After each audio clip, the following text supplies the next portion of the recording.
Ladies and gentlemen, boys and girls, strap yourselves in. It's time for your Tilton Talk Show.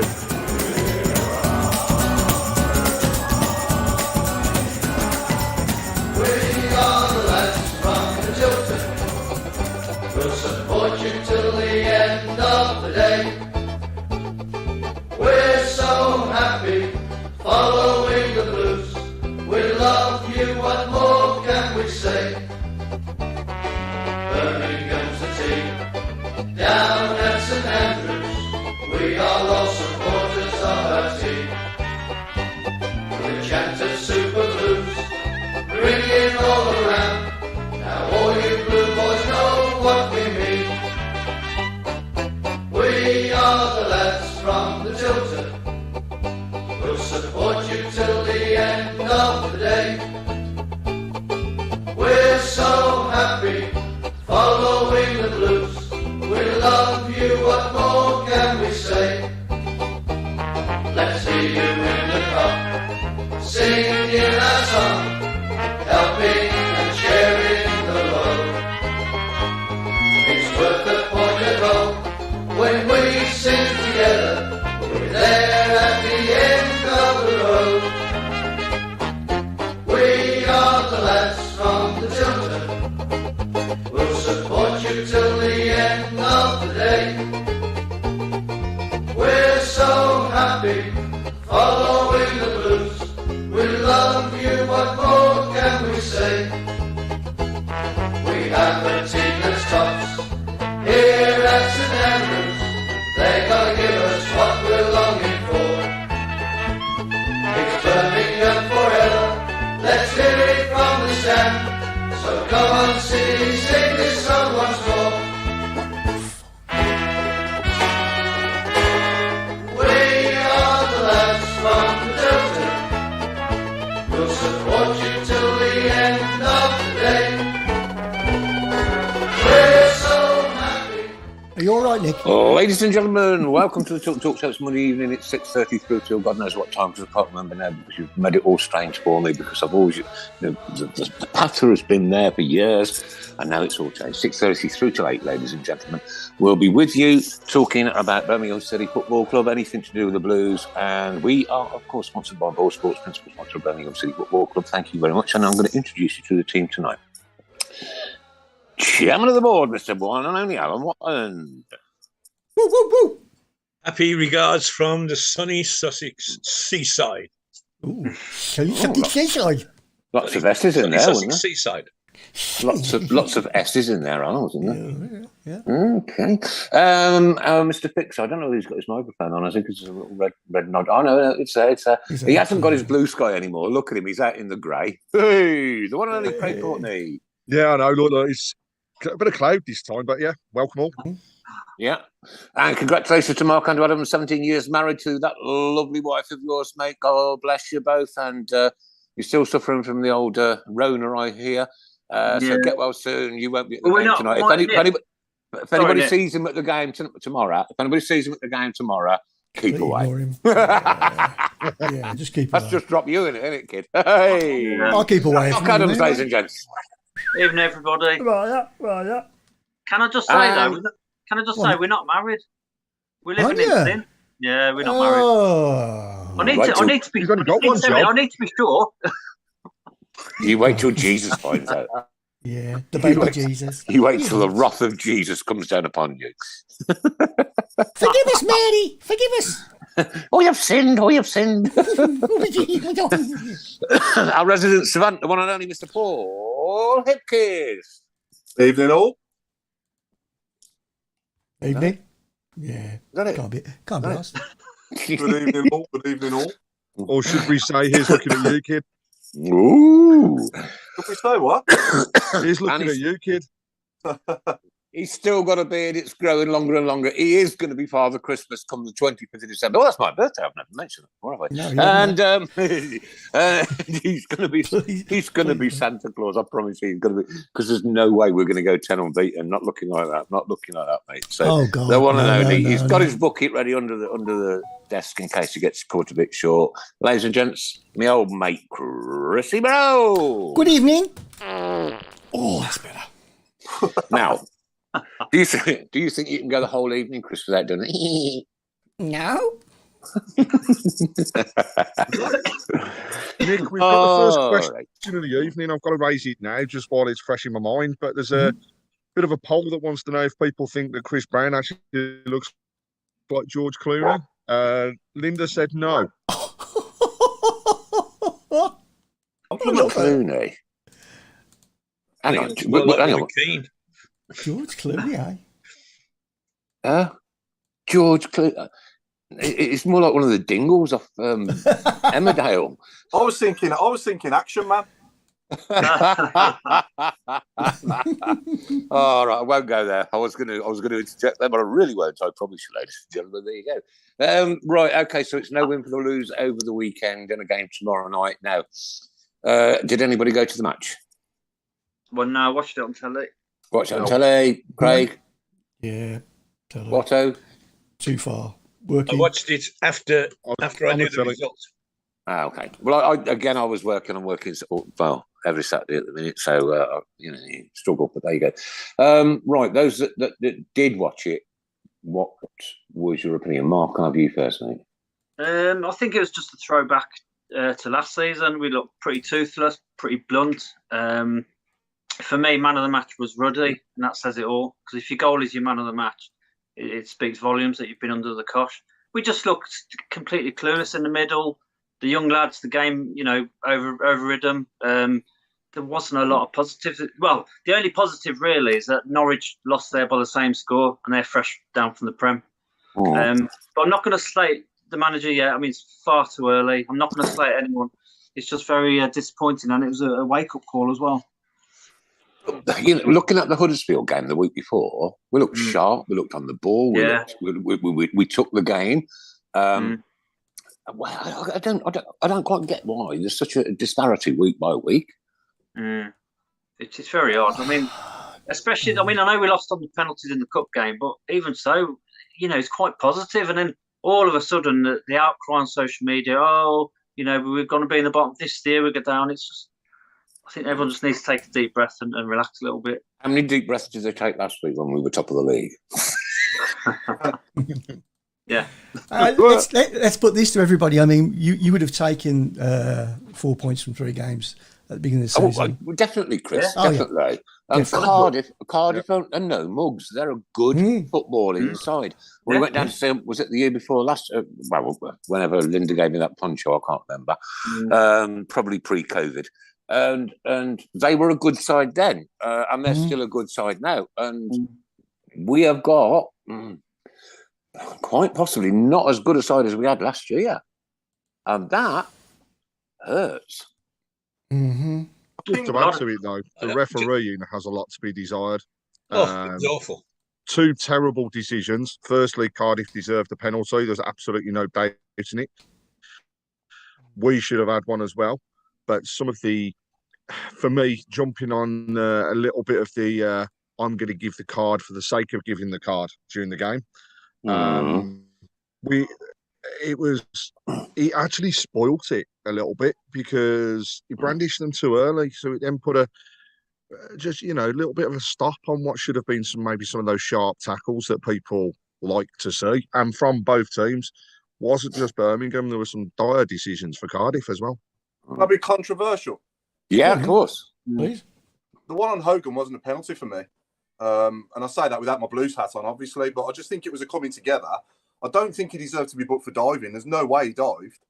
But I didn't think it was a penalty either. He just didn't trip him. It just kind of like just a coming together of the 2 players' legs, which caused him to go down. And you've seen them given, don't get me wrong. And I think they hit it on the head on commentary. Like, you wouldn't moan too much if you was giving it, but you wouldn't moan too much if you wasn't giving it either, sort of thing. It was like a 50-50 one. And do you know that, Paul, things happen at such speed in the Championship as well, right? Yeah. Perhaps not as clinical as the Premier League, but the speed that they're going at, how difficult is it for any official to just see everything that's going on? I just think he didn't give theirs because he didn't give ours. And he just... Yes, that's true. And he just evened it out, didn't he? And for me, being basically, trying to be sort of looking at it without my Blues hat on, I think, if I'm being totally honest, I think theirs was more of a penalty than ours, but it was more of a foul than ours, but it did look like it was slightly outside the box. Didn't look like it was. Well, he went down inside the box, but he actually committed the foul. James did just outside. So I'm going to disagree with you, Paul. I think Hogan. He saw the bloke coming in, and he had a little sidestep, pushed the ball on, and caught and made the bloke make the contact. And it was thigh to thigh. Yes, didn't kick him. No, but I thought it was a clever piece of play from Hogan, and definite penalty. I mean, when Hogan got up, and he got booked in the end. It was, you don't go that mad if you don't think, we don't criticise referees and players do, but you don't go that berserk if you don't think you've been hard done by. No, and at the end of the day, I thought the referee was appalling. I'd say two words about him: headband. I was going to say, no. Get alive. What was that all about? I think for me, we're talking about championship officials here, aren't we? And I've seen us have like stonewallers 10 times worse than the one on Saturday. Oh yeah, I would agree with that. And we haven't had them given. We still haven't had a penalty. So no way we were going to get that anyway.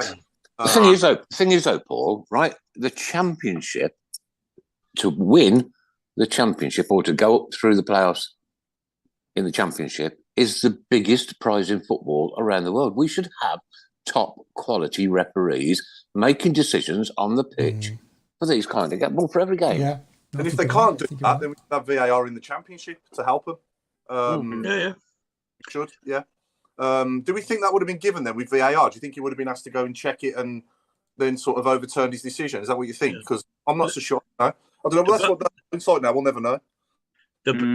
Both of them would have been decided one way or the other. I think they both would have been given as fouls. The only question about their one was whether it happened in the box. And I saw it a few times, and I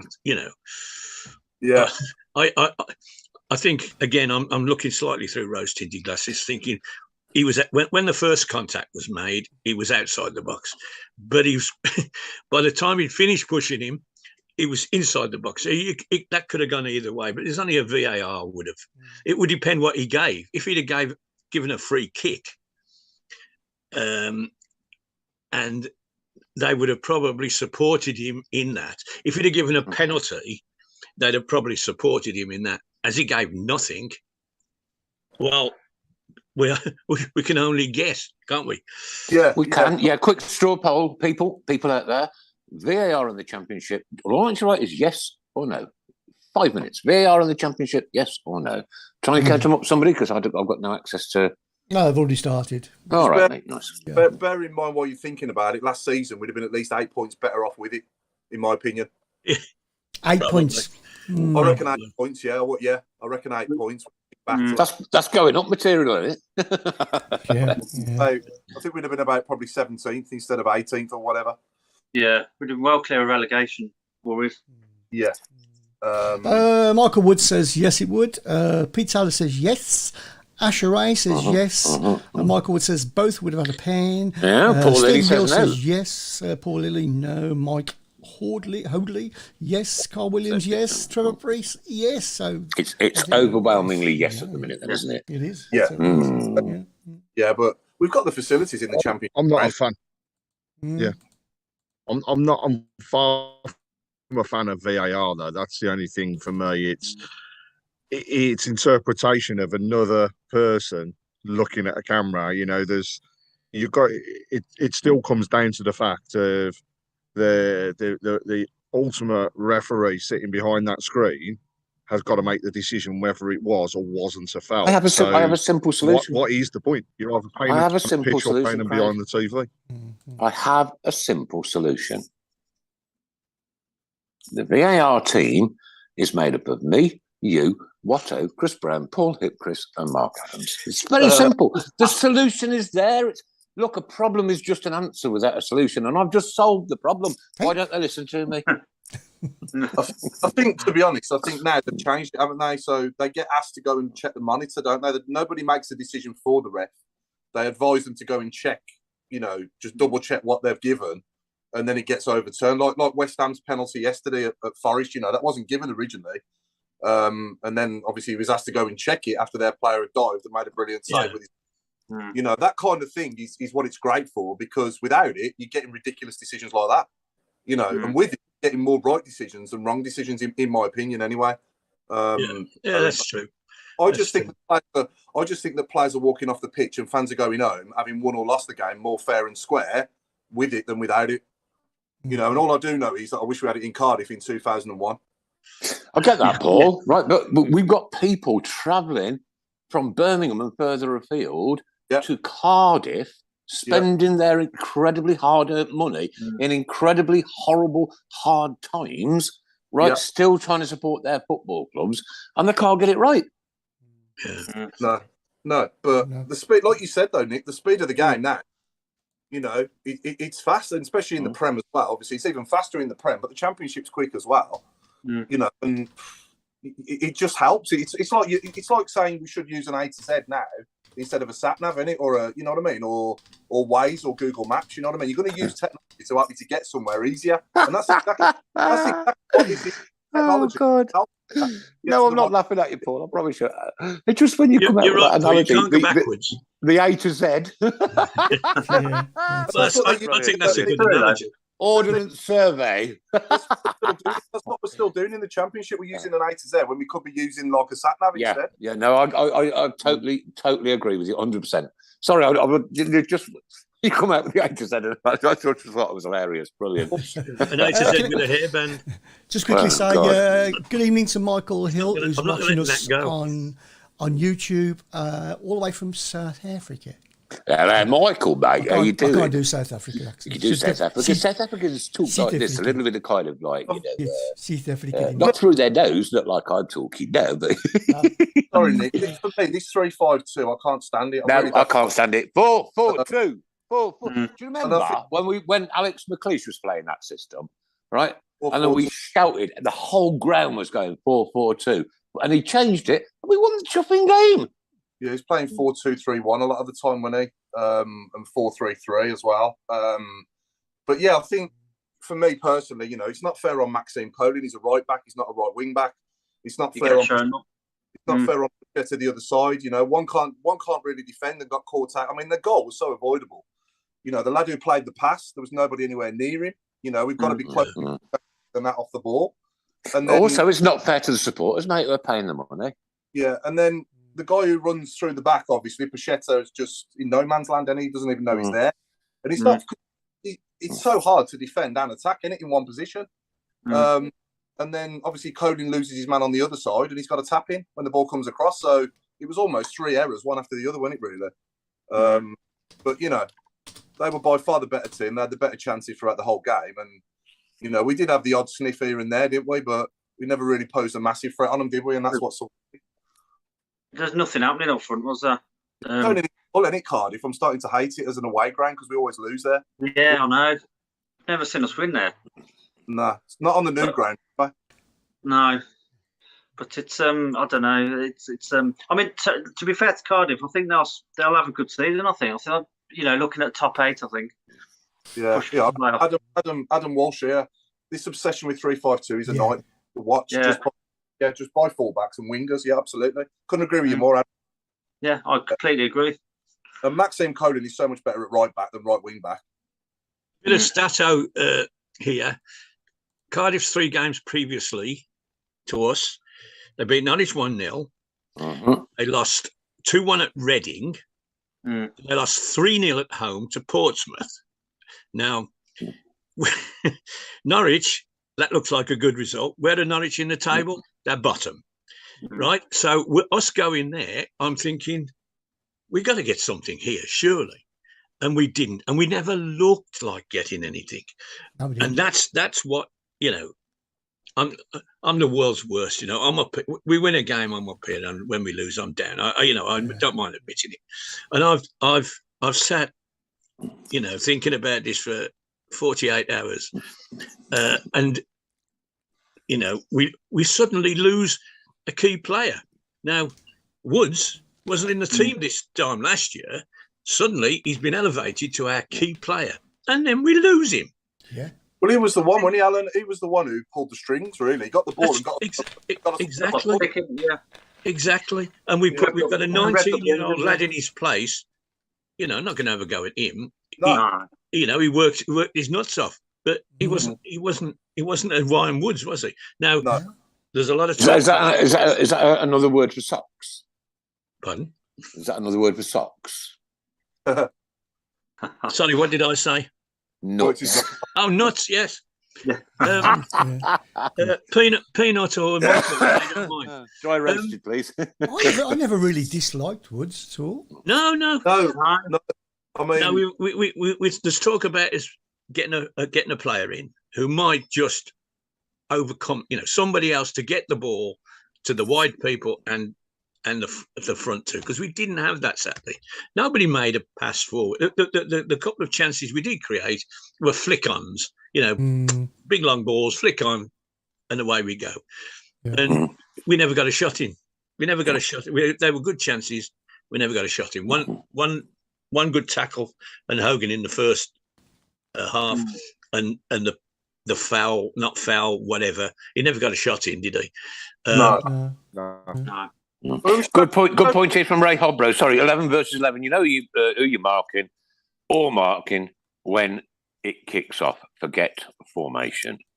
The problem is, though, with 3-5-2 against the 4-3-3, what we had on Saturday, you're overrun on the flanks, ain't you? You got two against one basically on each side. Yeah. That's where and that pass over the top and down the channels was on every single time. He had to change that because we were getting absolutely destroyed by it. Yeah. They cut up like a hot knife through butter every time they went forward. Well, if you push the two wing backs back to cover that, you got five at the back and you got nobody breaking forward. Which happened week after week. That's it, isn't it? It did. I don't like it. I'm a big England fan as well, and I hate it when England play it as well. Yeah. I like it. It's not just a Blues thing. I just don't like the formation. I just don't think it suits, the players that we've got and the players that England have got either, to be honest. Yeah. I mean, look, we're all football managers. We're all amateur football managers. We are, right? Yeah. Because we say this, that, the other, but really, I mean, what is the solution? The thing is, right, we've watched so many matches. We watched a lot more Birmingham City matches than any of our managers ever have. Yeah. Over the last 30 years going regular, we've only tried. Have you been regular for the last 30 years, Paul? Yeah. Sorry.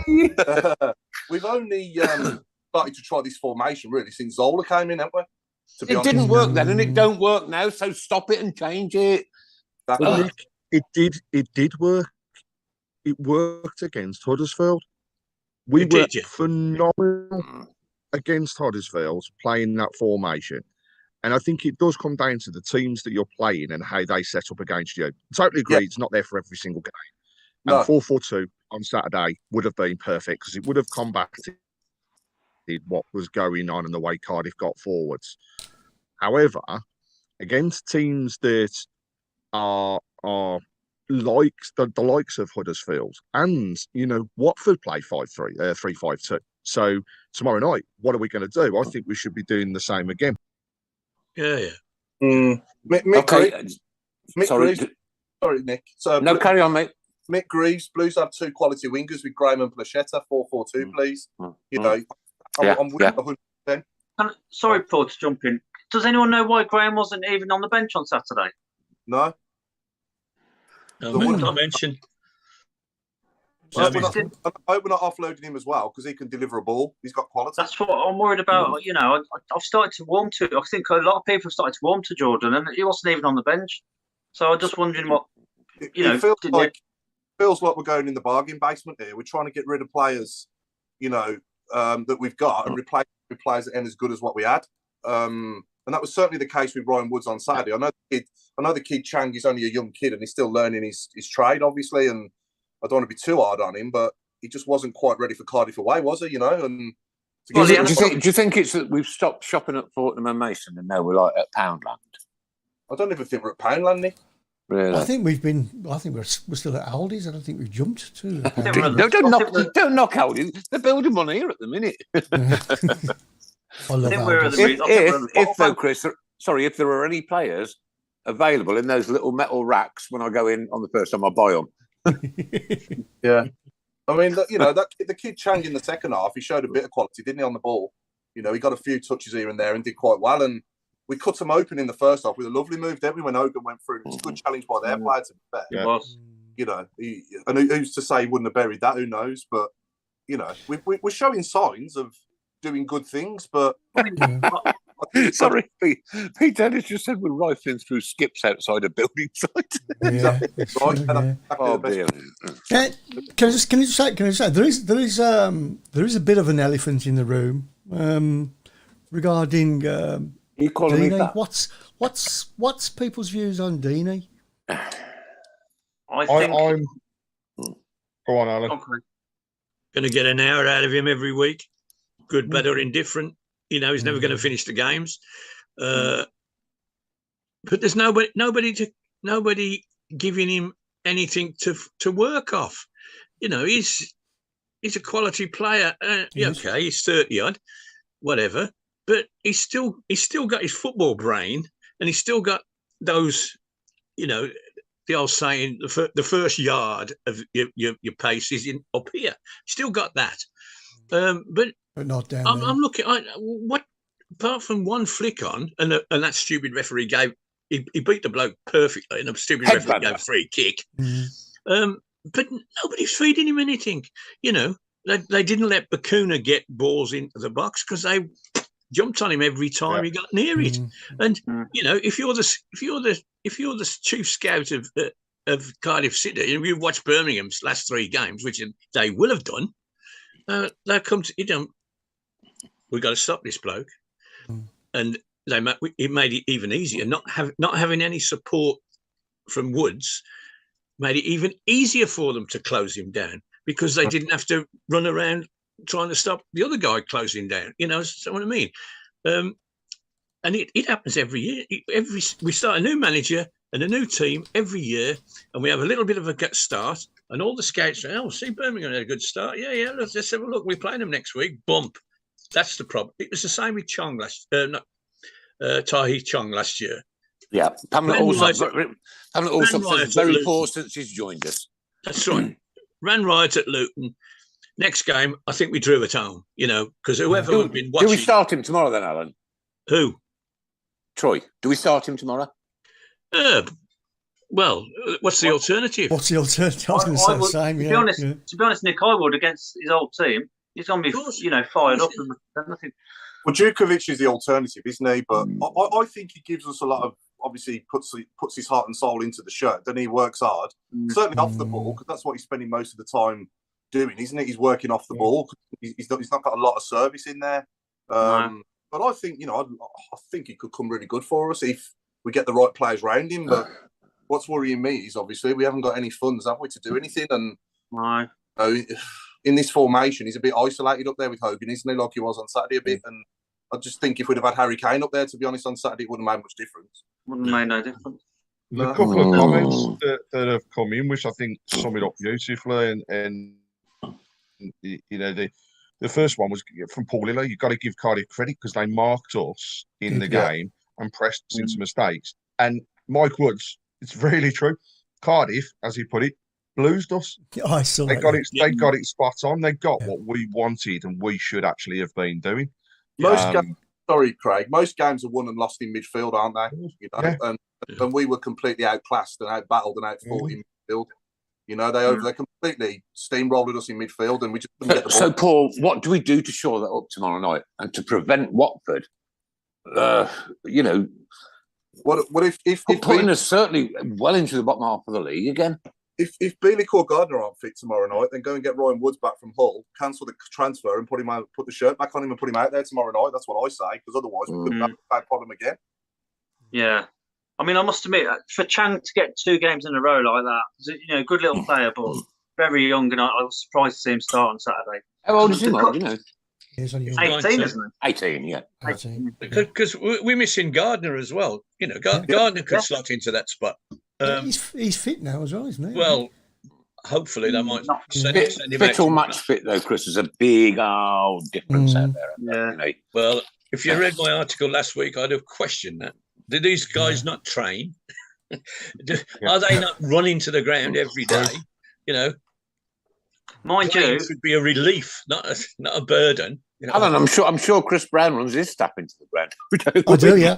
I actually beat him with a stick. Actually, I saw the company stick on the table. That was so. That really is. That's the Pokemon. That's the Pokemon when they come in.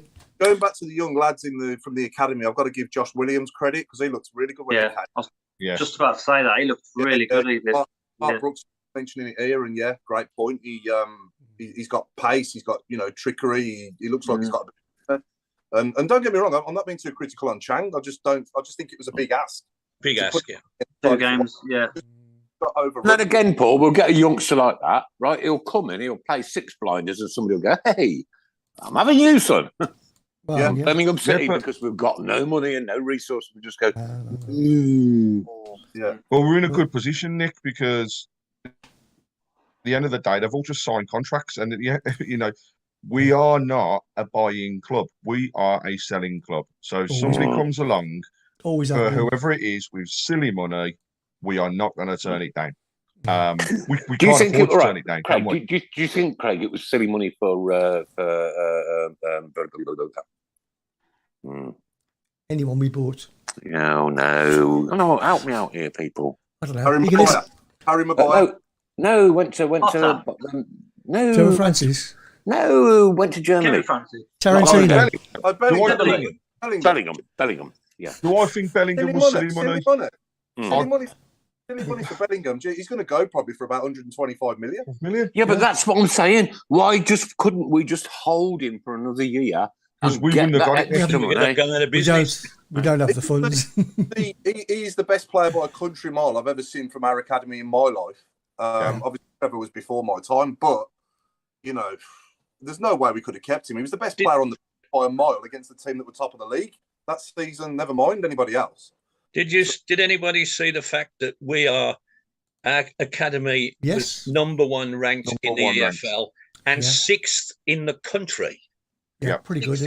We get downgraded. How does that work? Yeah, it's a bit of a comeback, isn't it? Yeah. Why did we get downgraded then? Downgraded, I think, was probably because the sauna, wasn't built, or the corner flags weren't high enough, or something. It's got nothing to do with football. Downgraded. All right. Does that mean that the lads are turning up like first thing in the morning and used to have like a fruit breakfast? They just get a bit of porridge now. Is that what it is? No. It's just a rubber stamp. We're not a Category 1 academy anymore. Nobody likes us, Alan. Nobody. We're hated worse than Millwall. We're hated worse than Leeds. We're hated worse than everybody. I promise you that, mate. I promise you. Pete Taylor says he wouldn't be worth 125 million if he wasn't playing in the top league and for England. Jude was cheap as chips, says Michael Wood. He was cheap as chips. We're downgraded due to not enough investment, says Pete Taylor. And Lee Harvey says James nearly costs the game. Got long way to go. Is Jude the most expensive transfer from the Championship, is he? Or has someone gone for more than that? Good question. Yeah. Can't think of anybody. I can't think of anybody that's gone for more than Jude. No, I can't. And I think we've got a sell-on clause as well, haven't we? So we will get. Is it 10%? Yeah, 10%. I don't think anybody's gone from the Championship for more than Che Adams went. Che Adams, no, that's right. I think we've took both. I did see somebody's interested in him. I'm sure we've got an add-on clause for him, please. If we have, I think it's Forrest looking at him as well. Is it Forrest? Yeah. Forrest, I know some. Well, if he went from us for 16, he's got to be worth 20 plus, hasn't he? You've got to be. The add-on clause, though, Alan, is you've got to finish the ground off and make sure we've got Booker Pies for the next 8 years. Didn't a defender go to Brighton for big money from? I'm trying to think now. There was I'm sure there was a champ. Was it Bristol City to Brighton? The centre back. I can't think of his name. Centre back. Yeah. He might have done. It was quite a lot of money, wasn't he? But I don't think anybody's gone for 26. It was 26 million when it we got for Jude. Is that right? Something like that. 30 with add-ons. Yeah, was it? Just going back to the academy. What have we done with it though? Exactly. Ground's falling to bits. They've got no burger stalls outside. It kept us afloat during COVID. It's the facilities and investment and not following the protocols of Cat 1, etc. We have some great young players, have for a lot of years. It's a shame for all the staff and players because they do an amazing job. I couldn't echo that anymore. I think the youngsters are actually beginning to show now what they can do in the club as well. Whilst they're bedding in, they're going to make mistakes. But, you know, if you don't play them, you never know whether they can cope or not. No, that's right. Sending somebody to a Division 1 team or a Division 2 for experience is great when they're really young. But if you want them to be in your first team, they've got to play Championship football. Yeah. Because we have lost some good people in that academy in recent years, lots of Robbo and Richard Beale, and you know what I mean, people like that as well. You know, we have a few good people that have gone, isn't there? That I wish were still there, to be honest.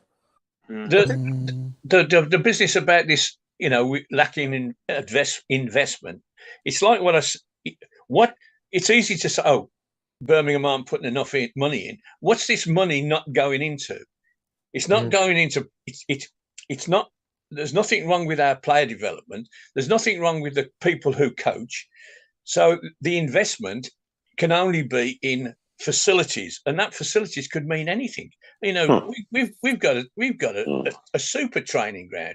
Yeah, the changing rooms apparently aren't up to much. So they come along with these don't compare to Tottenham Hotspur's changing facilities, and the gym's not as big, but you know. You can get changed in a wooden box if you can play. You know, it's bull basically. Yeah. Paul Lilly's saying here, Nathan Ake from Bournemouth to Man City, 40 million. But I thought Bournemouth were in the Premier League when he went, but I could be wrong. Who's that? Nathan Ake when he went from Bournemouth to Man City. I think they were in the. The other thing with this cap. The other thing with this Cat 1 situation is Swansea. Nobody ever mentions about the fact that Swansea went from Cat 1 down to Cat 2, the same, all through investments. And it was to do with the amount of money that they were putting into it rather than the level of players. And they're still turning out. Their youngsters are doing what ours are doing, really, at their club at the moment. So you don't hear about anything else.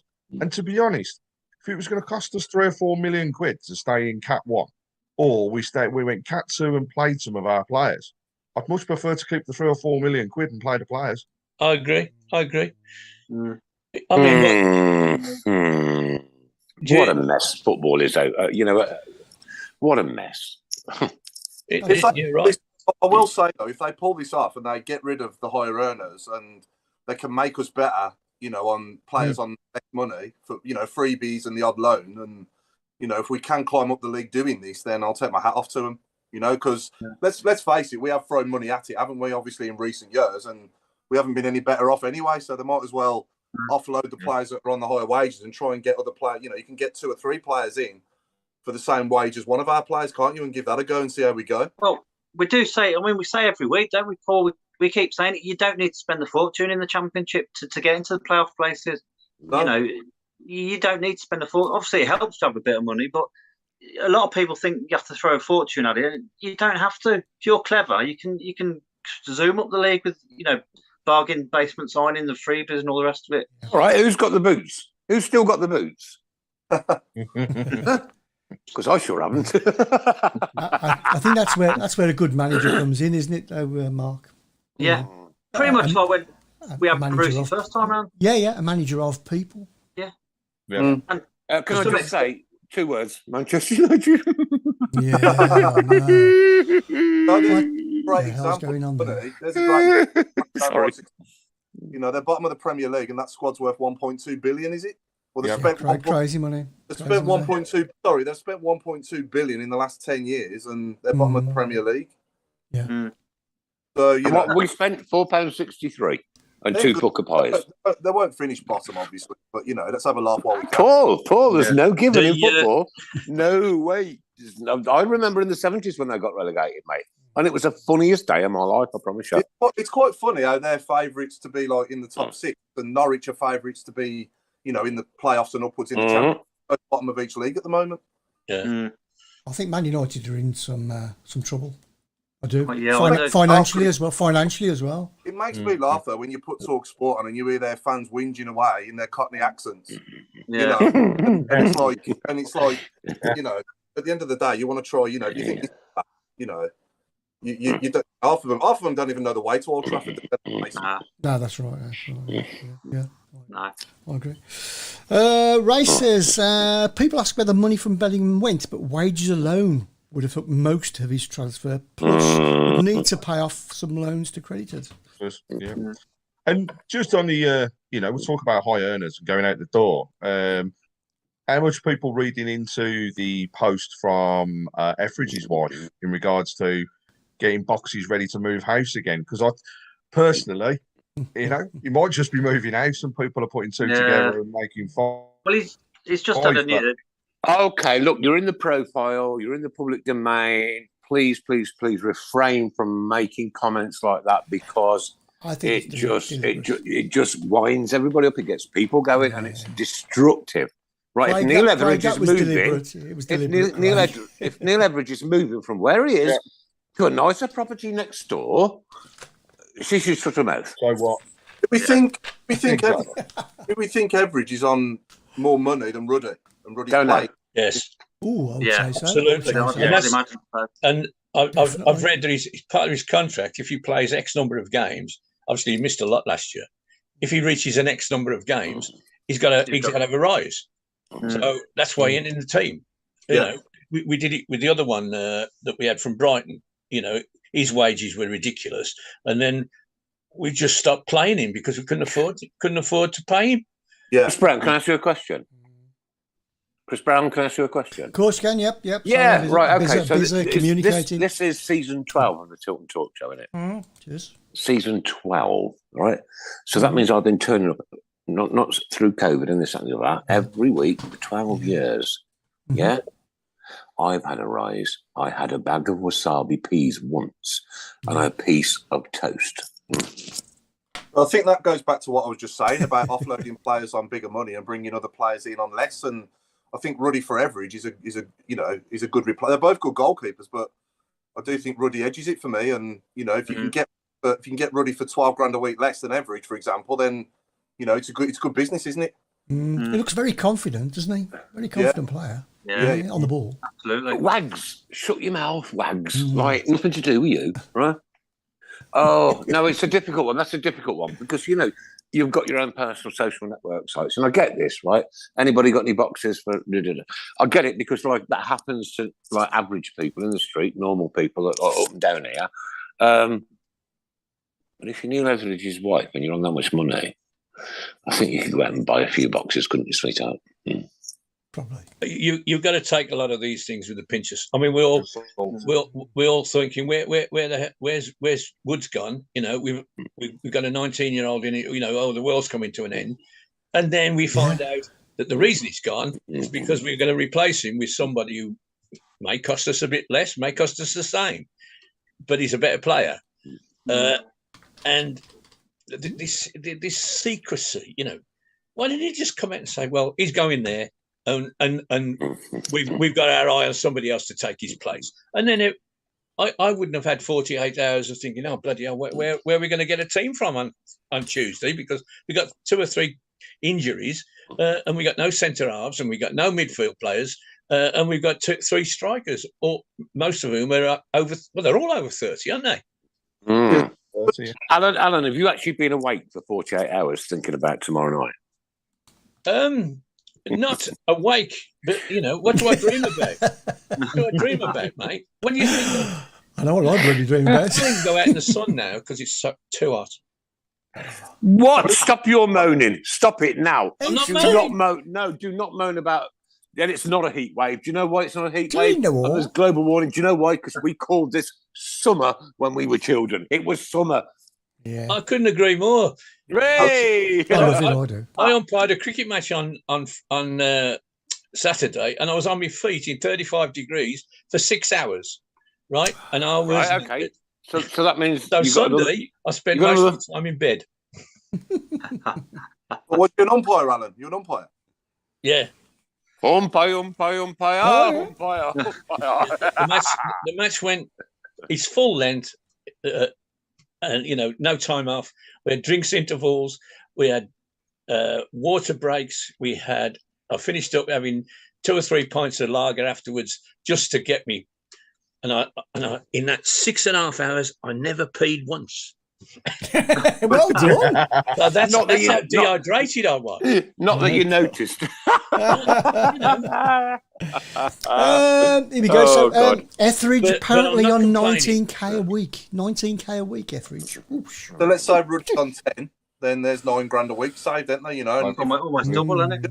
I will hope though is if he does go, then we do get a replacement for him, and we're not just like hanging our hat on G-Cock. If I genuinely detest footballers' wages. I detest footballers' wages. It is disgusting.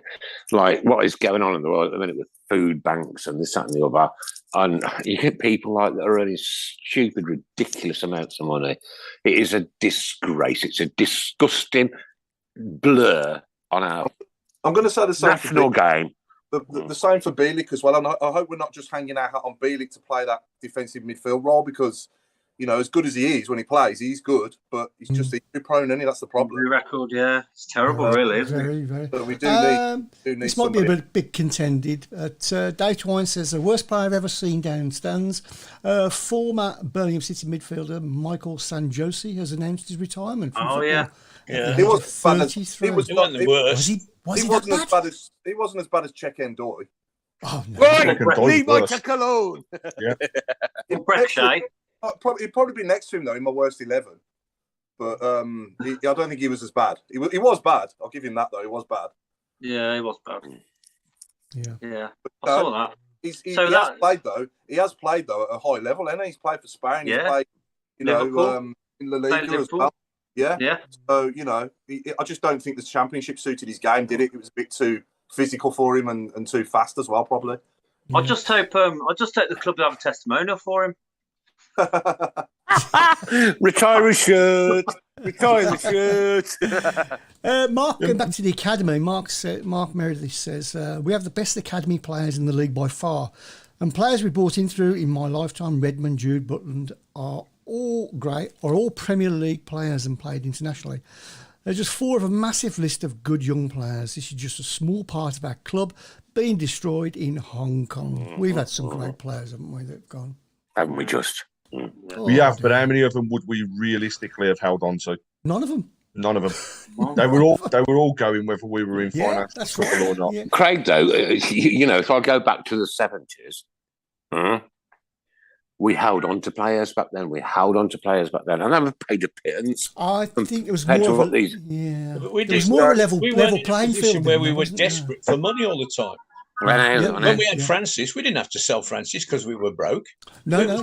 So, 4th highest gates in the country, and sponsorship and whatever. Selling Francis took 10 years for him to go, and because he wanted to go, not because we needed the money. I mean, we spent the money on Colin Todd, Frank Worthington, Archie Gemmell, etc.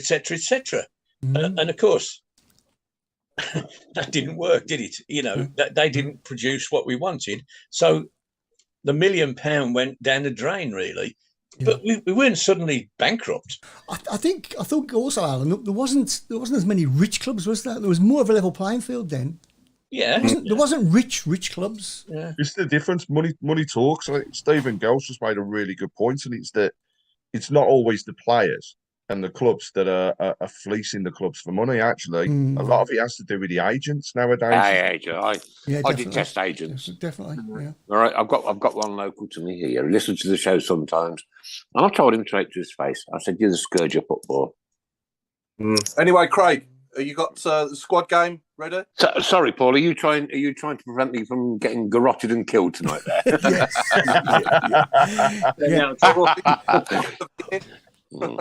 Also, Nick, we don't want to hear that joke again.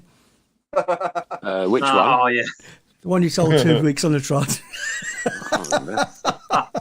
You can't remember what it is.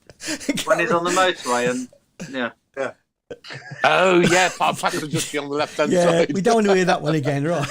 I'll tell you all about it, right? Okay. No, where's the mute button? So Go yeah, on, Paul. Craig, playing squad game this week then, Craig. I'm thinking I would give it a go myself, but I've chosen the squads. So who hasn't played recently? I was last week. Yeah, I was a week before. I don't mind doing it. I don't mind Here you go. playing it. Here you go, people. Watch this. I think it's got to be Nick. I think it's Nick versus Paul. Oh, no. My money's What? on. It's the only way. It's the only way. Come on. Hateful man. Nick v. You Paul. absolutely hateful man. Me versus the savant of the whole of the world. Nick, Huh? I got one. Blimey. I got one, Nick. You've got to beat me. It'd be like England San Marino. I'm going to come over and kick your teeth in a minute. But that was a brilliant analogy, Mark. Well done. Oh, Sorry, God. Nick. Okay, then, Craig, should we get this on the go? On the Yeah, board? so firstly, sorry. who wants That's Nick just thinking about going against Paul, that is. No, I can't help it. I'm shatting myself over this. He's praying for his doorbell to ring now, ain't you, Nick? It's a ring. To go first. Right. Well, let me calm down a minute. Who's going first? Who's going first? What year's the first one? I'll tell you when you're going first. Or yeah, so I Should can't tell you until then. we flip a coin? Go on then. Off. I'll flip it. Tails never fail, so I'll say tails then. All right, and I'll flip the coin. Hang on, let me just get the right screen on. There we go. What did you say, Paul? Tails never fails. It's heads. You're going down. You're going down. Do you want to go first, Nick? Right, I'm going to go second. So I know what I've got to catch up to. Okay. I hate you, Paul Ipkiss. I hate you. I don't even know. No, I hate you, the whole team. I hate all of you. Okay, let's have some concentration. Let's have some concentration. Go on, Craig. Right, so the first squad is the 1993-94 season. Oh, blimey. Okay. Okay, on your marks, get set, go. Kevin Miller, Scott Hiley, Paul Newton. Martin, Newton. John Frayne, Paul Tate, Paul Christ almighty. I need a week. Nigel Gleghorn, Louis Donowa, struggling. David Renner, Simon Cook, John Gale, oh my God. Paul Richard, Time's up. Time's up. Oh, good. And now, How many you get Nick, on? no No pressure pressure. here, mate, Saturday- but you Saturday need double squad. figures. How many did Paul get? 10? what did I get? That was 10. That was Yeah. 10, Paul. That's some going days. Some guy. I thought it was 12. There we go. Why are you lot? Why are you all picking on me? I don't even know what year it is now. Let alone. Right. Anyway, I'm trying my best.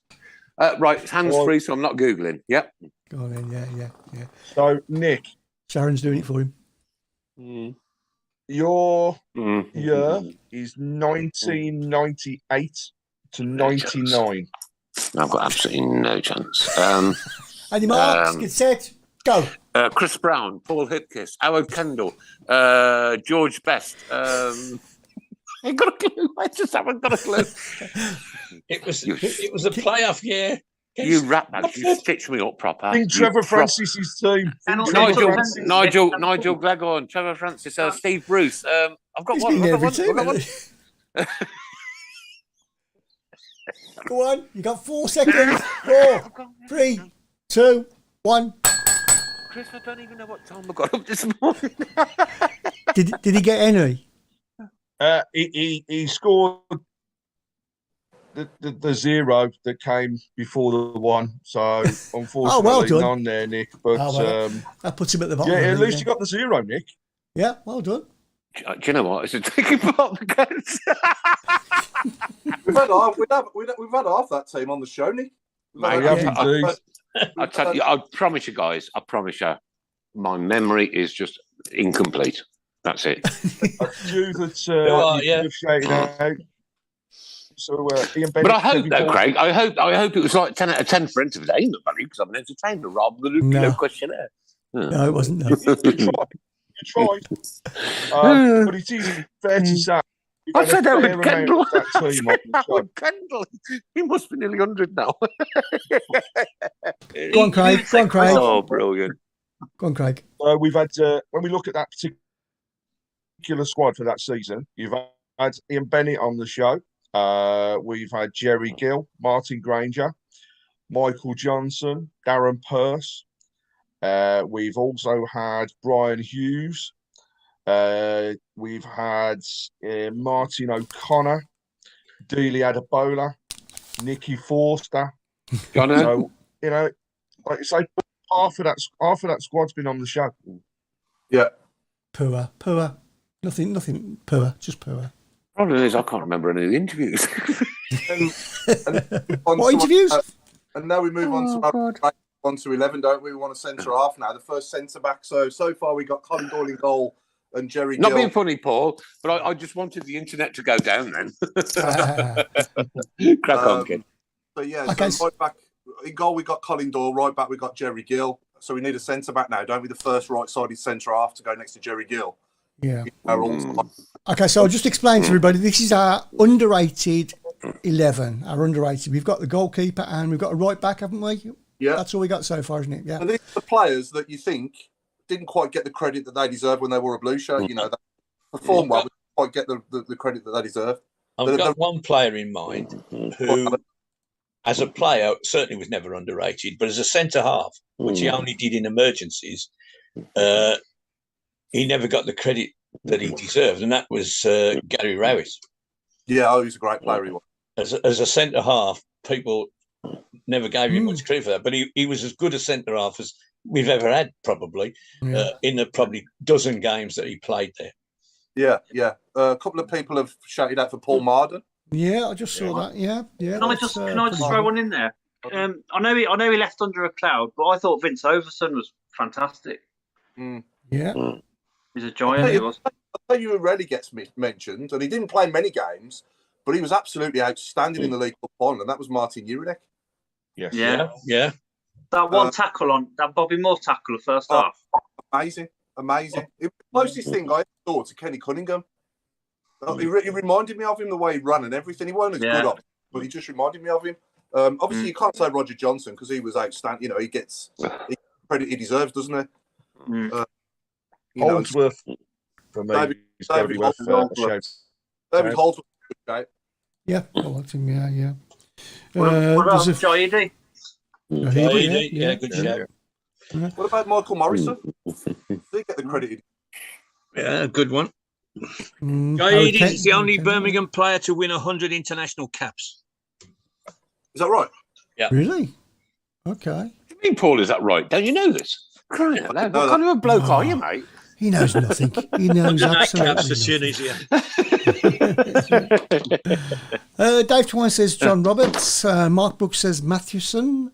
Another one for Gary Ablett as well. Ablett's a good shout. It's a good shout, isn't it? Yeah, he was a great player. He was quality. Him and Bruce together that season were great. You know, and that's the kind of players you need in this league. You know, that experience. We also have what Brucey? What he did everything for Manchester United, didn't he? Right, never got called up for England. What a player!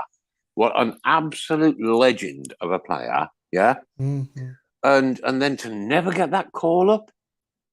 He was just around the time the centre when he and Des Walker and people like that. You know.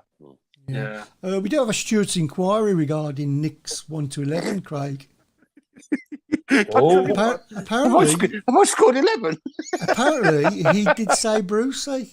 I did say Brucey. Yeah. He was manager of Huddersfield by then. He was. He was. There you go. Sorry, I'm just don't shoot the messenger. I'm going. Stewart's inquiry. Whoever.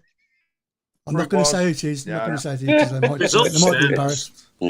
Bookies can pay. You can't put it forward yourself, mate. You're not allowed. It's set in stone now, I'm afraid. Okay, You've all put me in a bad situation tonight. Now I'm going to be awake now, Alan, for the next 48 hours, worrying about this. I was trying to scrape at least one for you, and it didn't work.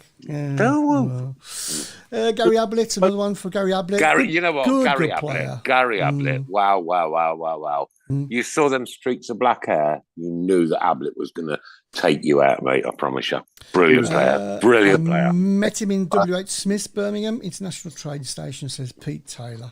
Another one for Yaronek. I'll throw one in from the 60s, Dave Robinson.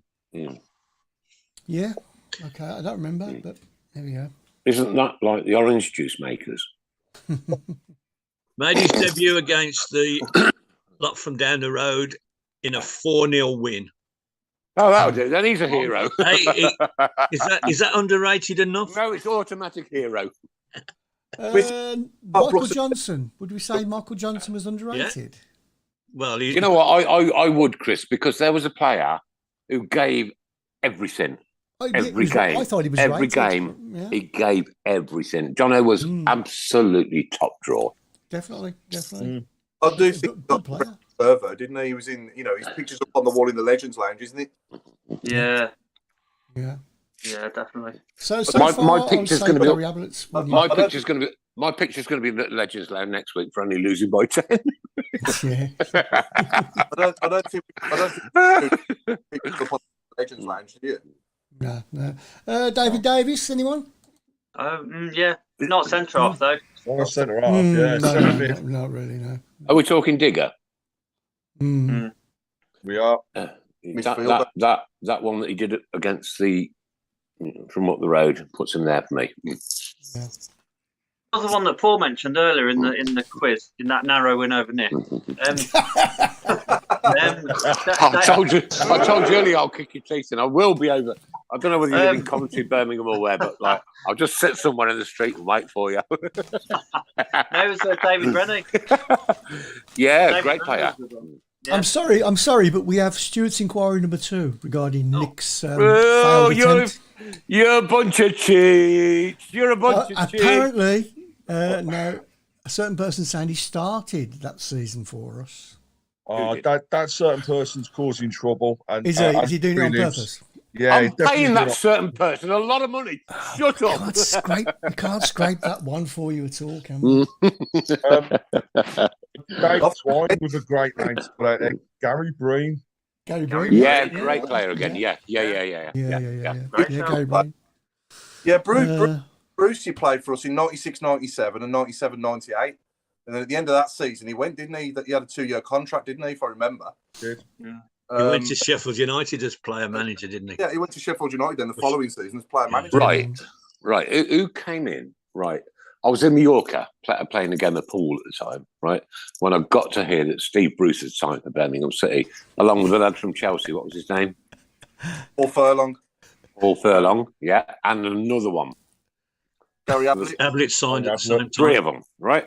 And I'm sitting in Mallorca playing a game of pool, and I'm thinking, I need to be back home right now. This is like never happened to me before, not ever. I know you told us, Nick. Stephen Gill makes a good point here. Andy Edwards, he was a good player. Do you remember him? Yeah, Andy Edwards. Yeah. Someone from Plymouth, didn't we? And Ray Hodro with Tiny Taylor. That's another good shout for a player that's underrated at the club. With whom, sorry? Tiny Taylor. Martin Taylor. Martin, Andy Edwards. What about sorry, go on. No, go on. I say Andy Edwards, I used to have £2 on him every week to score the first goal at 50-1. And the only time he ever scored the first goal was in Italy at Ancona, and there wasn't a bookie in sight. The Battle of Ancona. And that, of course, ladies and gents, is another story. It is, for another day. Oh, I like that. I like that from Michael Woods. Dave Barnett. No, he was quality. Yeah. He was a great player. Number one for me, yeah, absolutely. Hard as nails he was, wasn't he? Hard as nails. Okay, right. I need concentration now. Right, Ancona. Yeah. Was that Terry Cooper as manager? No, Barry Frost. It was Bazza, wasn't it? Yeah. I'm going. He talked all about it. Yeah, we got a full program on that, Nick. Lee J. Geary, Ryan Shotton was very good. Oh yeah. He came from Stoke, didn't he, Ryan Shotton? Middlesbrough.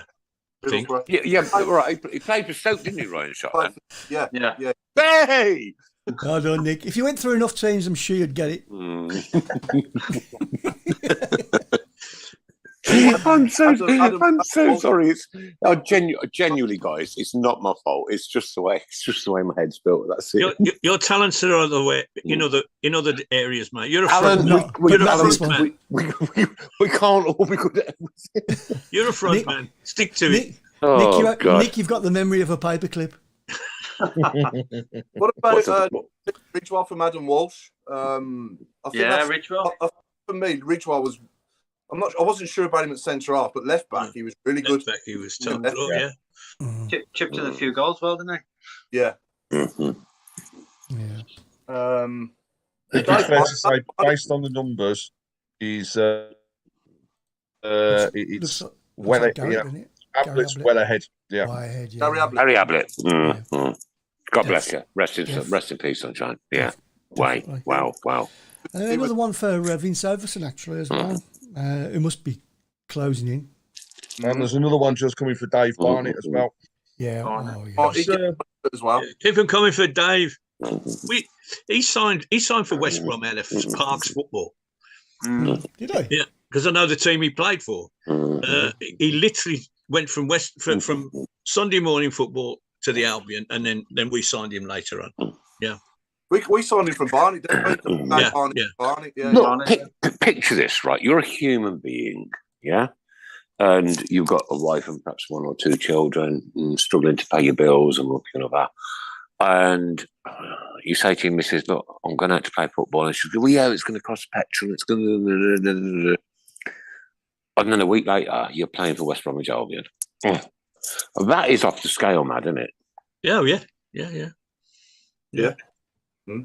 Paul, do we feel? But then all of a sudden, you're playing for Birmingham City, and you've come back down to that level where you were playing Sunday League football. Yeah. Craig wants to come in. I was just going to say, Paul, do we fill both of the centre half positions today? Because we could do based on the votes. Okay, yeah, if you want to, yeah, we could do. But just 1 week less. Now we'll do some subs. Yeah. Pete Taylor's with us as well. Big Dave Barnett, almost stars because he was a kickboxer as well. Yeah. Stephen Caldwell, Paul Lillard's not a bad shout. He was good for us. Stephen Caldwell, yeah. I think Curtis Davies next to him. Somebody did say him. But I think he was a Rolls Royce, wasn't he? I think he did get the credit he deserved.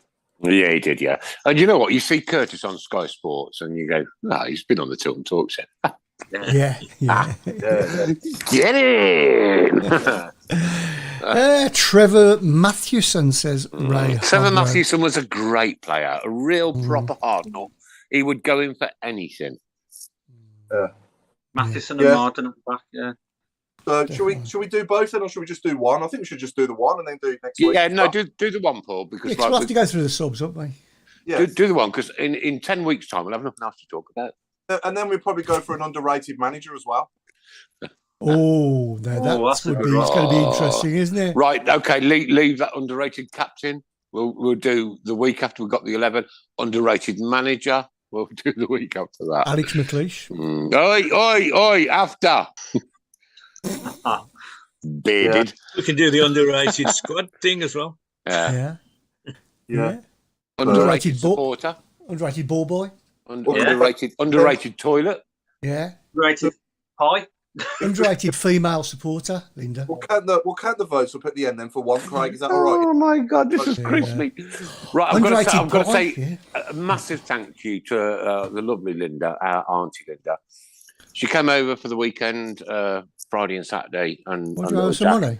No, mate, that little lad is grown into such a wonderful little child. You know what? He is absolutely lovely. And his dad Ben came over as well, which was beautiful. They spent the night here.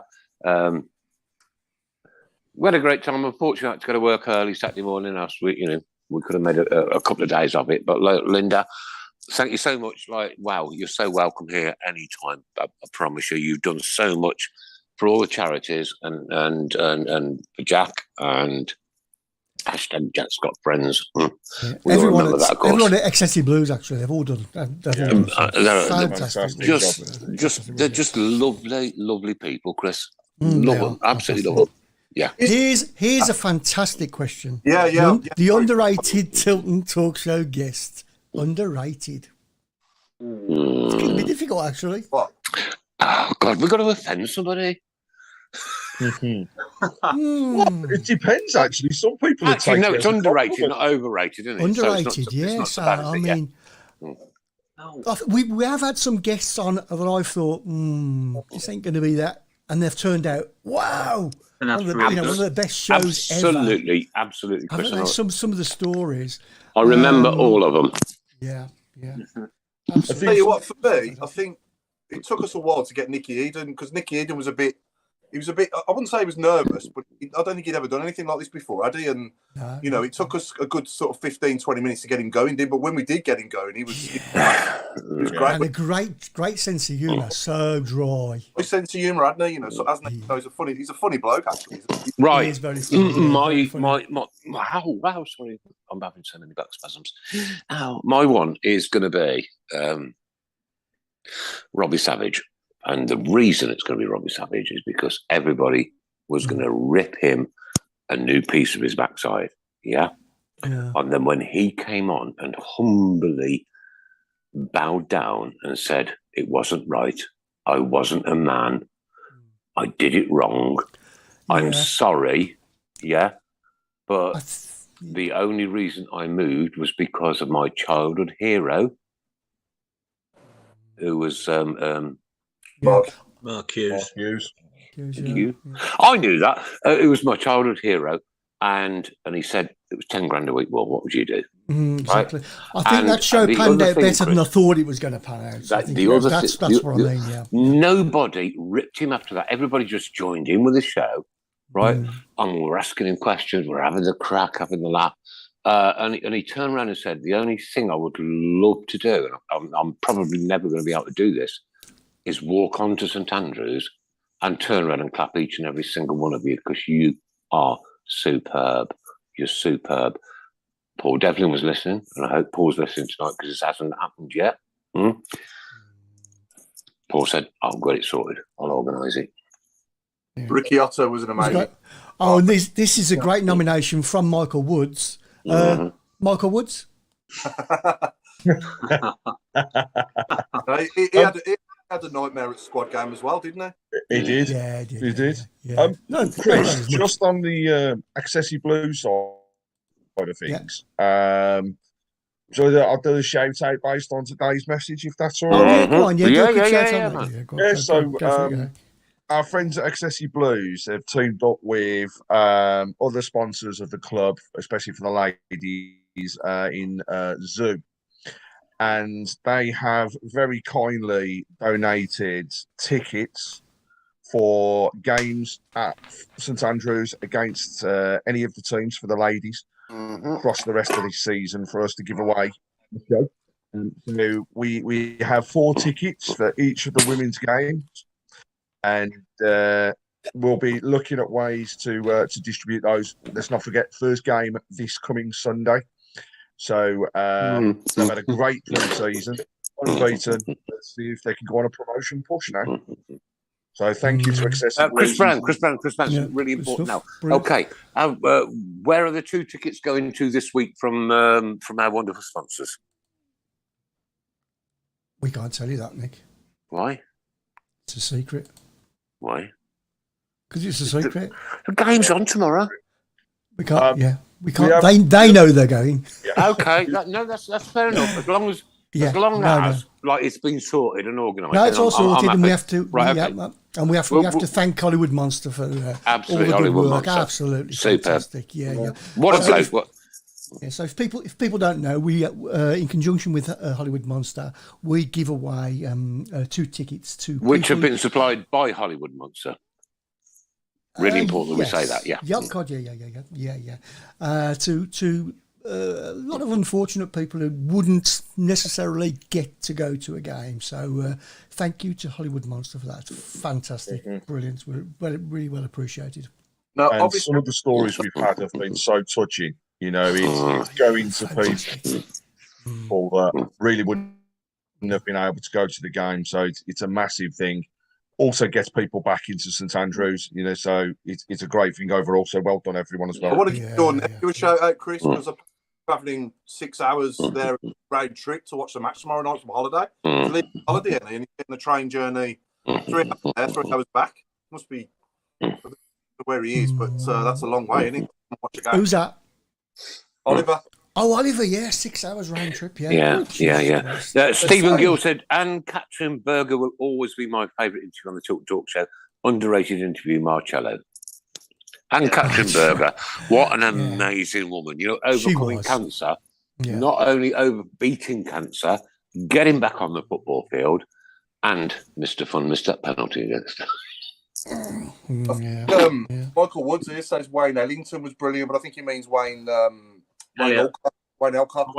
Wayne Alcock, yeah, the boxer. Yeah, that was a good one. Yeah, that was a good one. Yeah. Okay, we're into the last 15 minutes, and ladies and gents, girls and boys, I've had a really busy weekend, so I haven't caught up with what we're going to do. If you haven't got anything, guys, I've got something. So what's the last 15 minutes going to be tonight? We have got something sorted, haven't we? Go for it then. Mark, Craig? It's going to be anything Craig. to do with football and weather. So as the weather's been so good, football and the weather. Football and the weather. Yeah. What's that? What was his name? Hotter. No, you can't. Every damn week that comes up. Straight in, that is. Straight in. You can't have that. Somebody's song. Son, Young Sung Min. There you go. Yep, that would do. Or Young Min's son. He hasn't got a clue who that is. Said it anyway. That's number 13 on my Chinese list, haven't you, mate? About John Rain instead of John Frame. Yeah, John Rain. Yeah, we'll go for John Rain. Yeah. Okay, so we got Wayne Rooney. Wayne Rooney. Howard Gale. I like that one. Yeah. Howard John Gale. Rain. Hurricane. What about David Holdsworth? David what? Yes. David what? David Cold. Coldsworth. Cold. I hope you haven't played high or lower this week. Liverpool. Lower. Oh, yeah. Oh, yeah, we haven't done that. Well, Craig. Craig. I haven't got that one sorted today, for but next I'm going to add in a bit of a double play on words here in Claudio Ranieri. Why didn't I think of that? Claudio Ranieri, yeah. Oh, somebody's just said Claudio. It should have been Claudia and Rainier. Claudia and Rainier. That's the one made from Paul Lilly, Bernard's son. Bernard's son, yeah. Bernard's Very son. good. Love it. Michael Wood says, on my first appearance on the show, I asked Steve Caldwell 2 questions that no one would have asked. He was superb, very honest and very forthcoming. I was a bit tongue-tied at first, as he's one of my favourite players of his era Who was this at the person? Blues. It was Michael Woods talking about Steve Caldwell. Yeah. That was a good show. I thought it was us to start with. That's why he was starstruck to start with. But then, you know. Yeah. No, it's obviously me. You know. Stephen Caldwell came on a bit late, didn't he? If you remember, and he was a bit starstruck before he came on. Anyway. Yeah, he was a bit tongue-tied. Yeah, a bit dry mouth. Yeah. Yeah. Oh yeah. Come on. Weather, ladies and gentlemen, and football. Weather and football. So we've got the Stadium of Lightning.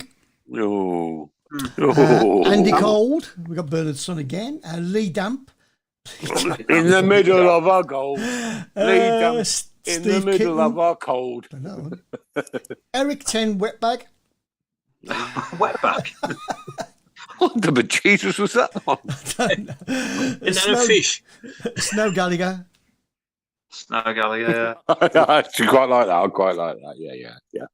What about Rainy? Bertie Cold. Sun Hong Min. Sun Hong Min. I can't read that one, but he didn't like it. Kieran Slipper. Slippier. Kieran Slippier. Kieran Slippier. Oh, on the ice. Yeah, I've got it. Yeah. There you go. We need to go to predictions. We've only got 10 minutes left, so predictions for the next game. Can I start by saying 1-1? And I think Troy might score against the old team. Oh, wouldn't that be good? I'm going to be going Saturday as well. We do Saturday as well, Wigan. Yeah, let's do Saturday as well, yeah. Okay. Oh, sorry. Who we got Saturday? Home to Wigan. So I think we'll draw tomorrow, and I think we'll beat Wigan 2-0. I'm going to go 0-2 to Watford tomorrow, and then 1-0 against Wigan. I'm going to go 2-1 tomorrow night to Blues. And I'm going to go 1-0 against Wigan. I think we're going to get 6 points. And then I'm going to 6 points? We're going to win. Oh, top of the league. So we are top of the league. Yeah. I'd love to see Troy score tomorrow. Go on, Alan. Well, I'm sorry to pour a damper on this, but we've never, ever, as long as I can remember, ever won 2 home games in the same week. The best we ever do is a win and a draw. So I'll go 1-1 tomorrow, 1-0 Saturday. Okay. And I think we did it. I fancy 1-0 tomorrow, 1-0 on Saturday. Oh, I'm not being funny, Chris, but was that your own personal recording? That was a real one. That was sorry, Craig. I missed what you said, Craig. Sorry, Craig. I'm so sorry, mate. Go on, Craig. Somebody butted in. I fancy just 1-0 on both of the games. You get it, but Somebody on, Craig, please. Craig for the third time. 1-0 tomorrow, 1-0 on Saturday. And Hogan gets both of them. Got there. And I've just got to put it out there. I think Pete Taylor has really been thinking about his weather business because his Sleater on love is brilliant. Oh, yeah. Love wins it every week. He always finds some way to get his name in it. What about What we're going to do next week, Alan, is Bob Marley of football. It'll be on love. Love. What about John Gale? Yeah, Johnny Gale. Johnny Gale. I think somebody's out. Oh yeah, we've had Howard. What about Muggy Gale. Friedman? Muggy Friedman into the Dougie. Yeah. Muggy. Yeah, we get it. Yeah, I think we need a bit of a whack for that one. Oh, I haven't got the whack. Either that or a big fart. Sorry. A big I have.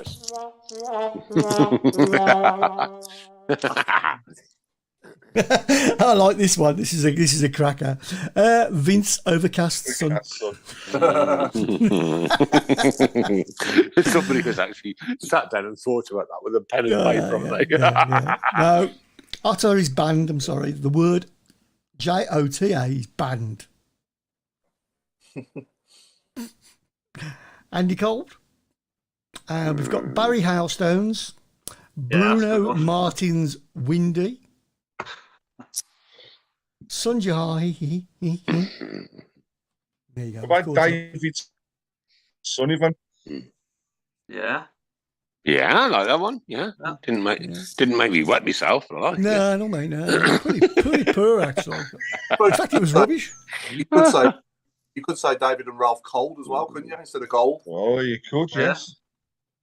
Yeah. What are people's early thoughts on John Eustace? Then I think he comes across well, doesn't he, when he's interviewed? Yeah, very confident chap. Yeah, all right. Yeah. Sorry, for me, interviews are pointless. Game time is key. Right? Get it right on the pitch, and then we'll listen to your decent interview afterwards. But you've got to get it right on the pitch first. Yeah. Well, that's, we've had what? Well, we've lost one game, haven't we? Including the League Cup. Then we've lost one game in 4. So not a bad start. Like you said at the start of the show, Chris. 4 points at the start of the season isn't 4 points from 9 isn't that bad, is it really? No. I'm going to go 7 weeks as well. Sorry, Craig, what you said? He's still. He's only been there 7 weeks. Mate, I know. So do you know what? Do you know what? We're Birmingham City fans, and we've been frustrated for 11 goddamn years. Yeah, and we want something to happen. And isn't it? Johnny Hale, by the way. Ooh, Johnny Hale. Ooh, Johnny Hale.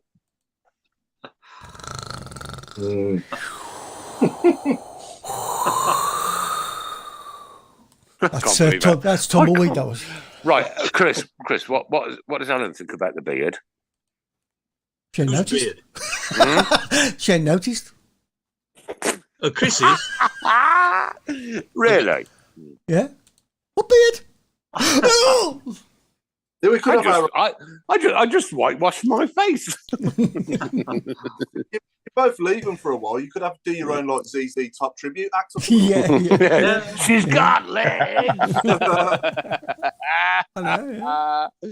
Hopefully, in a few weeks' time, it'll cover up most of it. So there you go. I like the fact that we're No, Chris. Hopefully, in a few weeks' time, we'd have won 10 games on the thick and trot, and you'd have checked it off. Can anybody see that happening? I quite like the fact that we're, I don't like it, but I think it could work. It could be reverse psychology that because we're favourites to go down, that could work out. Because it'll give the players more determination to prove people wrong, won't it, as well, and the manager? Yeah, I'll get it. Yeah. Comes across that way. Yeah. Yeah. You'd happy to do a Luton, wouldn't you? I mean, Luton were talked about as relegation fodder this time last year, weren't they? Yeah. Especially when we beat them 5-0. Yeah. And Do we think look what they did, and look what Forest did. Look what Forest did. They were in the bottom three. And look what Forest did yesterday. Yeah. They won their first Premier League game yesterday. Yeah. Do we think Lico's got any sort of future? No. I think it was just brought on for the comedy element. I mean. Off the bench. He's a bench player for me. Yeah. What he gives us is pace. Obviously, he gets us up the pitch a lot quicker. Just needs to work on it. When he gets the ball, he just needs to work on making decisions better when he's got it. So, I mean, that was a stunning goal against Norwich, wasn't it? The cup game. There is something there. There is something there, but it's just getting it out of it. Any more on the weather, guys? Any more on the weather? I think he's a massive confidence player. He's a massive confidence player anyway. I think. Yeah. So we got. No, I've got it. I've busted it. Right, this is going to break the internet. Are you ready? Are you ready? I want to count down. 5, 4, 3, 2, 1. 5, 4, 3, 2, 1. Hurricane. Hurricane. Oh, very good. Yeah. Hurricane. I hate to tell you, Nick, but we've had that one. I was given about 20 minutes ago. It was about 20 minutes ago. That Mark was the only person that gave me a countdown. The rest of the team said, "Oh, Christ, we can't do this." Sharon, take him away. Do you know what? Please. If it wasn't for a Monday night, sitting here having a laugh about our football club and about each other and the antics that we get up to in the week and one thing and another, life wouldn't be worth living, mate. I promise you, because I love this with all my heart. Yeah. I love the people that I work with. Mark, that was me down there. All right, and I'll go. Craig. Oh, Mr. Savant. I mean, what an absolute bloke. What a bloke. He did me 10. Was it 10-1, Chris? Did somebody cheat or not? Was it always? No, I'm sorry. You definitely only got one. No, you got none. Okay, I'm scrubbing him off my list. that was England San Marino. When it the last one they played 10-0? That's what we were. There's me. Michael Woods is saying Lecco is underrated. Well, I'd certainly say that, yeah. And there's me praising up the team, and they just take me down yet again. But it's brilliant, and this is what it is. For those people who read my article, I really want to reiterate, I ain't got a downer on the kid. I just think he's not good enough for what we're asking him to do. How long are we talking about? Quick. Lecco. I mean, we got rid of him twice, and he's still there. And with the greatest respect, is he going to come on Saturday and change the game? No, he's not. What if he does? Well, he's had 42 chances to change the game, and he hasn't done it once. People say, give him a chance. 42 times he's played. He's got one goal. I've probably had a whole lot more than that on this show, mate, to be honest with you. Would we rather have him over Chuks Aneke, who we had recently? that we sort of offloaded back to Charlton as well. No, it's chucking it down, Anike. Chucking it down, Anike. That's the winner. That's the winner. Yeah. Anyway, guys, it's 8 o'clock, Nick. It is 8 o'clock, ladies and gentlemen. Out, You know what? Wow, for an hour and a half on a Monday night, we've had an absolute blast. It's been a laugh. We've put smiles on people's faces, and you put a smile on my face as well. And that's very difficult, ladies and gents. Very, very difficult indeed. Because I'm now married. Yeah. Oh, Alan, sorry, just answer that question. Yes or no? Would you rather have Lecco over Anike? Anike, he scored in his second game, not his 42nd game. I'd have Lecco purely for pace because we haven't got any. So you said Lee Camp. Well, there you go, ladies and gents. This has been the Tilton Talk Show, sponsored by Boylesports, with the one and only my dearest friend, the Savant, who thrashed me 10-0 tonight, and I will strangle him next time I say, no, I'll give him credit and a little trophy. Paul Hipkiss. Woo! Pleasure as always. Good night, all. Oh, you're an absolutely amazing guy. I mean that, mate. Wow. If only I had your memory, I'd be better than you. Useless information. And of course, we've got the one and only Mr. Mark Andrew Adams. Thanks, matey. 17 years with you're not even married. Go and talk to the priest. Go and talk to Jesus. Ask for forgiveness, right? We hate you. Go and get the job done. Yeah. Get the job done, right? Why can't you be as miserable as the rest of us? You simply cannot put, it's my anniversary today. Well, you're not even married. You're not even married. Do it. Sort it out. I'm going to talk to the lady myself, personally. All right, then. Do you know where she is? Next week's show coincides with my 49th wedding anniversary. Whoa. Wow. You poor bloke. She might be listening. Be careful. Here comes the music, Nick. We used to have to lick road clean with tongue when I was a child. And then we're going to course Alan Watt and Kevin on the board. Love you loads, mate. Bless you. Good night, everybody. 49 years. Get used to it now. Mr. Fixer, who's the next guest, actually? We're still working on dates. We've got people lined Ladies up. and gentlemen, thanks We for are. joining us. You've been listening to your Our people are talking to their people. We are. We're talking. We're great. With you guys. And you know what? Shout out for tomorrow night, Nick.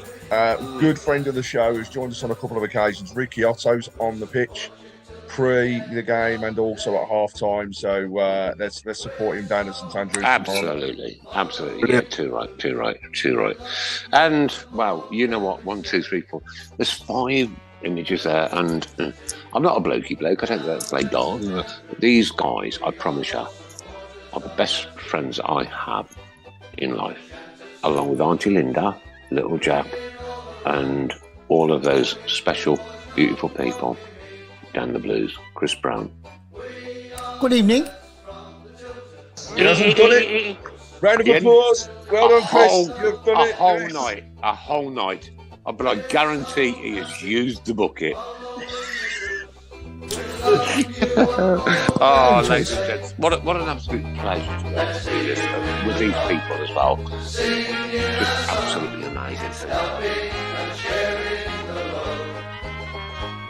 It's worth the point of row when we sing together. We're there at the end of the road. We are the lads from the Tilton.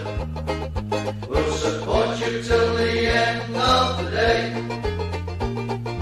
We're so happy following the blues. We love you, what more can we say? We have the Tinkers tops here at St Andrews. They're gonna give us what we're longing for. It's Birmingham forever. Let's hear it from the stand. So come on.